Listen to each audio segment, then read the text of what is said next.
Hai semua orang, selamat datang ke YouTube channel Adam Horror Gaming.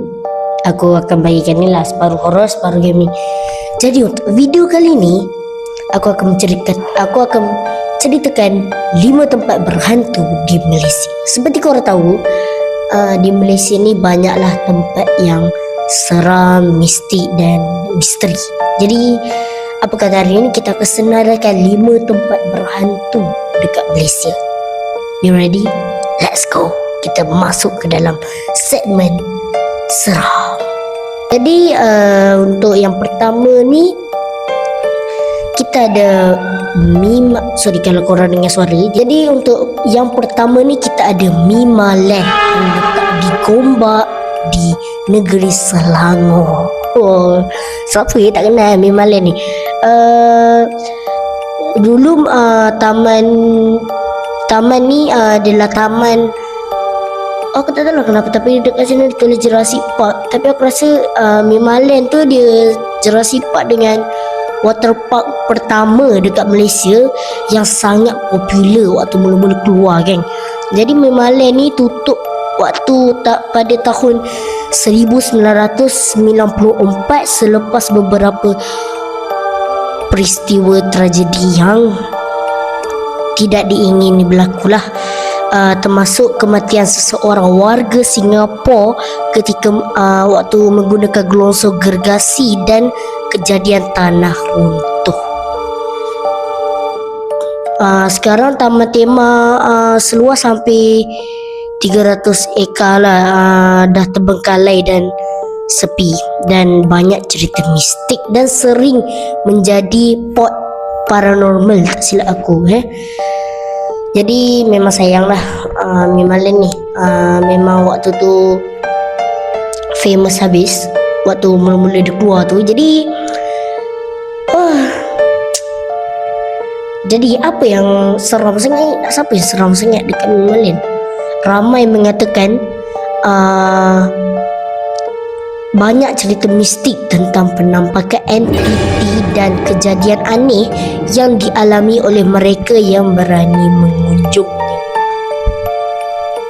Tak kan, daripada taman tema terbengkalai, taman tema yang famous, sekarang dah jadi taman tema terbengkalai yang sangat menyeramkan. Jom kita pergi kepada next. Dan yang next ni kita ada Museum Perang Pulau Pinang.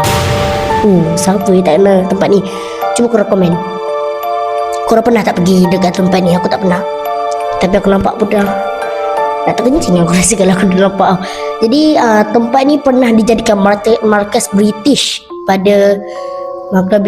dan selepas itu dijadikan markas tahanan perang Jepun pada Perang Dunia yang kedua. Jadi di mana askar Jepun bernama Tadashi Suzuki menjalankan hukuman pancung dan menyeksa lebih 100 orang dengan pedang samurai. Jadi dikenali sebagai Bukit Hantu lah. Jadi Museum Perang Pulau Pinang ni dikenali sebagai Bukit Hantu. Museum ni pernah dimasukkan ke dalam dokumentari National Geographic sebagai 10 tempat paling seram di Malaysia. Pengunjung selalulah nampak dengar bunyi menjerit dengan melihat penampakan Suzuki berjalan di terowong museum. Dan ramai jugalah yang ada juga yang sesat. Macam aku tengok macam Mimi Hadri kan, dia pergi tu sesat, dia pergi kat sana tu sesat sebab tempat tu besar. Aku rasa memang besar lah. Jadi terowong ni pun bukan main seram lagi. Aku tengok dia punya video tu seram, berani dia pergi tu. Dia pergi tu dengan aku tak ingat dengan siapa, tapi suami dia ke abang ni, tak ingat lah. Cuba korang komen kat bawah sama ada korang pernah pergi ke tempat ni ke tak. Jadi let's go, kita pergi yang tempat yang ketiga guys. Tempat ketiga ni ialah Kelly's Castle, terletak di negeri Perak. Bangunan ni dibangunkan oleh William Kelly Smith sebagai simbol cinta kepada isteri dan anaknya. Tapi Kelly Smith meninggal dunia pada usia 56 tahun sebelum bangunan itu selesai.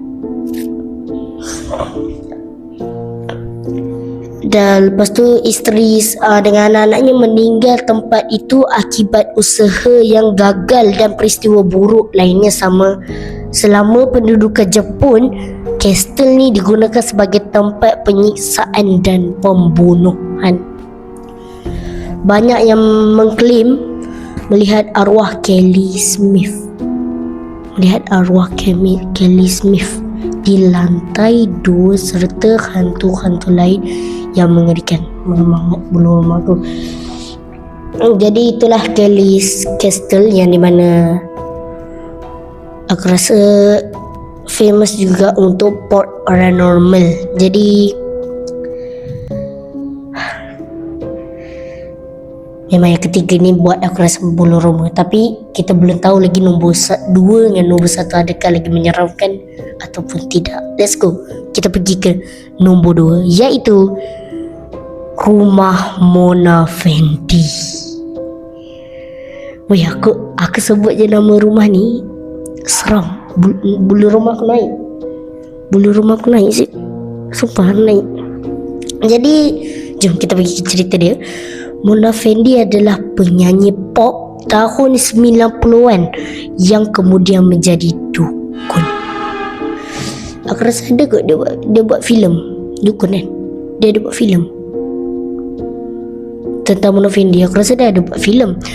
Pada tahun 1993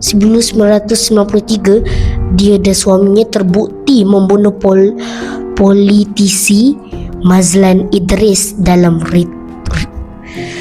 ritual magis penggandaan uang. Tubuh Mazlan telah dimutilasi menjadi 18 bahagian dan dikuburkan di halaman rumah. Meskipun Mona telah dihukum mati pada 2001, rumahnya masih tidak tersentuh dan dikatakan memiliki vibe gelap, dan banyak penyelidik supernatural mengaku merasakan kehadiran entiti mistik. Wow, sangat ramai kali ini, dan ini pun menjadi juga port untuk paranormal lah, geng-geng paranormal. Dan last sekali kita ada Villa Nabila yang terletak di Johor Bahru. Aku dengar aja nama ni dah menamang, apa lagi nama Mona Fendi. Jadi villa ni terletak berhadapan dengan pantai dan pernah menjadi tempat tinggal keluarga kaya. Menurut cerita, seseorang pembantu rumah yang dia cemburu membunuh seluruh keluarga untuk mewarisi harta mereka. Dan mayat keluarga tu dikubur di sekitar villa meskipun tidak pernah ditemui. Kini villa tu, ya Allah, aku tak boleh baca. Kini villa ini terbengkalai dan gelap, dan banyak laporan penampakan wanita berpakaian putih serta kejadian aneh seperti orang hilang secara misteri. Berdiri bulu roma berpakaian putih serta kejadian aneh seperti orang hilang secara misteri ketika melawat sendiri. Oh my god. Jadi itu saja 5 tempat yang berhantu. Lepas ni kita akan move kepada cerita seram pula. Jadi cuba korang WhatsApp pula. Cuba korang komen mana yang paling korang rasa seram dan korang rasa takut untuk pergi ke tempat tu. Jadi see you in the next video. Bye.